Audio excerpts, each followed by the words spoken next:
Not in command. Command जो है वो कहीं और है। वो सिर्फ एक मखौटा है बिहार के चुनाव तक। भाजपा उनका सिर्फ इस्तेमाल कर रही है। जो आपने गड़बड़ी की, जिसका जवाब चुनाव आयोग अभी तक नहीं दे पा रहा, बिहार की जनता वो होने नहीं दे। और मोदी और अमित शाह के इशारे पर काम हो रहा है। देखिए, जो चुनाव आयोग कर रहा है वो वही काम कर रहा है। मोदी जी ने जो 2016 में नोटबंदी की, अब वोटबंदी करने का काम कर रहा है। बहुत सारे वीडियोस, बहुत सारे एविडेंसेस अब सामने आ चुके हैं कि किस तरीके से खानापूर्ति की जा रही है।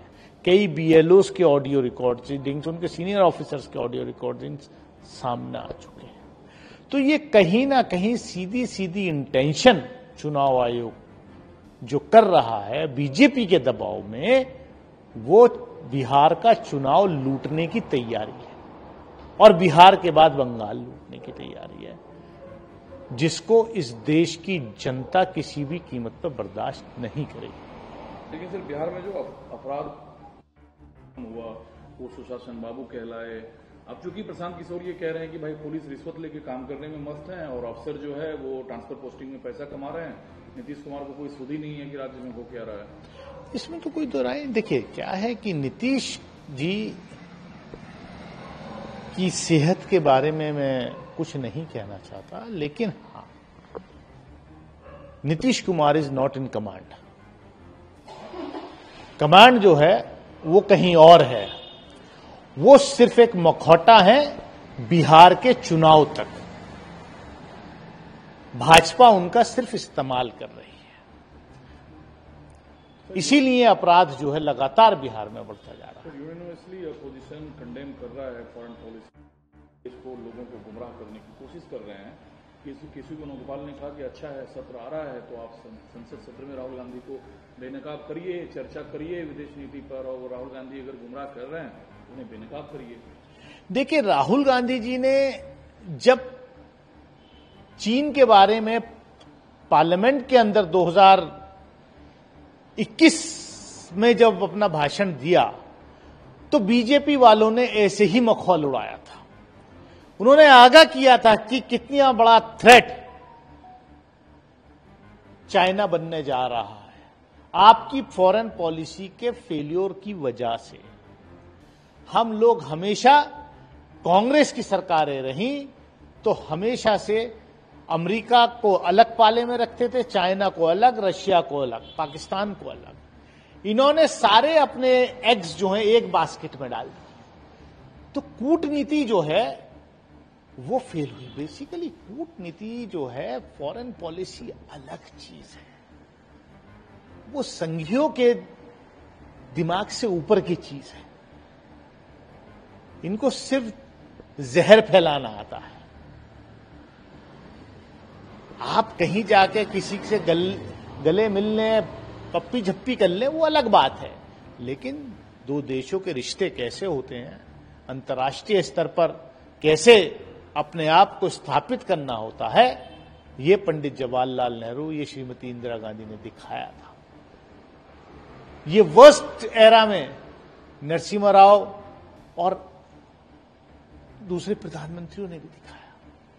लेकिन मोस्ट फेल्योर अगर फॉरेन पॉलिसी साबित हुई है तो वो मोदी सरकार के साथ। इस बीच जब बिहार अपराध ग्राफ को लेकर का हमला है प्रधानमंत्री पर, कि आप बिहार आ रहे हैं तो शायद आपकी नजरें इन चीजों पर हो। देखिए, मोदी जी जो है जाकर के फिर किसी का डीएनए पूछेंगे। होप कि इस बार नीतीश कुमार जी का डीएनए तो नहीं पूछेंगे। कम से कम वो जो है जिस राज्य में जाते हैं वहां की बोली लगाएंगे। हो सकता है कल फिर बोली लगाएं। बताओ कितने चाहिए? 10,000 करोड़ बिहार का बैकवर्डनेस दूर करने के लिए, 50,000 करोड़, 1,00,000 करोड़। तो भाई देश प्रधानमंत्री चुनता है। देश जो है इस तरीके की जो हरकतें, देश का एक राष्ट्राध्यक्ष भारत जैसे महान देश का प्रधानमंत्री करता है, तो उससे हमारी केवल देश में नहीं अंतर्राष्ट्रीय स्तर पर छवि धूमिल हो रही है। एसआईआर को जो आप लोग क्रिटिसाइज कर रहे हैं, श्री यादव जो आंकड़ा दे रहे हैं कि 12 से 14% वोटर को मिनिमाइज करने की, वोटिंग राइट से दूर करने की कोशिश की जा रही है, ये कहां से आंकड़े आते हैं 12-14% लोगों को वोटिंग राइट से अलग कर दिया जाएगा? देखिए, जब चुनाव आयोग के जो ग्राउंड पे वर्क ऑफिसर्स हैं, जो बीएलओज हैं, जो अधिकारी हैं, जब उनकी ऑडियो वीडियो वायरल होते हुए आप देखेंगे तो खुद साबित हो रहा है। एक अधिकारी बीएलओ को कह रहा है कि भी तुम्हें कितने फॉर्म मिले? उन्होंने कहा साहब 1300 कुछ मिले। कितने डिस्ट्रीब्यूट किए कि साहब 500। कि कितने फार्म अपलोड किए कि साहब 2। अब उसके पास आएंगे तो नहीं करो, ये जैसे भी ये खुद ही अपनी राइटिंग में भर के अपलोड कर दो। तो भाई ये तो ऑन रिकॉर्ड है, क्यों कर रहे हो आप ये सब? इसीलिए तो कर रहे हो, आपकी इंटेंशन खराब है, क्योंकि महाराष्ट्र का खून आपको मुंह लग गया है। महाराष्ट्र में जो आपने गड़बड़ी की, जिसका जवाब चुनाव आयोग अभी तक नहीं दे पा रहा है, बिहार की जनता वो होने नहीं देगी। बहुत जागरूक जनता है। सर, यूपी से आप खुद आते हैं, इकरा हसन को लेकर क्या कुछ ऐसा हुआ जिस पर आपको आपत्ति है? देखिए, ये बहुत ही दुर्भाग्यपूर्ण है कि एक सिटिंग सांसद, एक यंग डायनेमिक महिला सांसद के साथ इस तरीके का सुलूक किसी जिले का एक एडीएम करे।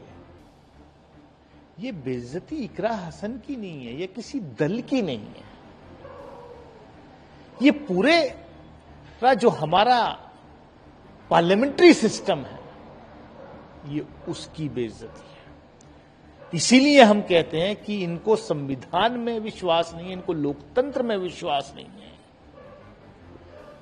और जब इंस्टीट्यूशंस में पपेट्स बिठा दिए जाते हैं तो यही होता है। सांसदों के अधिकारों को, उनकी रक्षा करने की जिम्मेदारी लोकसभा के अध्यक्ष को होती है। मुझे अफसोस के साथ ये कहना पड़ रहा है कि श्री ओम बिरला लोकसभा के स्पीकर जो हैं, वो सांसदों के अधिकारों की रक्षा करने में असफल रहे हैं, और इसीलिए शायद उनको दोबारा भाजपा ने अध्यक्ष बनाया है। मैं समझता हूं कि एक यंग डायनेमिक पार्लियामेंटेरियन के साथ जो सुलूक सहारनपुर के एडीएम ने किया है, कम से कम इसका वो संज्ञान लेकर के प्रिविलेज में इसको भेजेंगे, क्योंकि उनके पास अगर शिकायत भी जाती है तो वो ऑपोजिशन की शिकायतें प्रिविलेज कमेटी को नहीं भेजते। हाँ, अगर कोई बीजेपी का सांसद भेज देता है तो तुरंत भेजते हैं। मैं समझता हूं कम से कम, आप कहते हैं कि यंगस्टर्स को पार्लियामेंट आना चाहिए, प्रधानमंत्री कहते हैं यंगस्टर्स को पॉलिटिक्स में अच्छे पॉलिटिशियंस बनना चाहिए।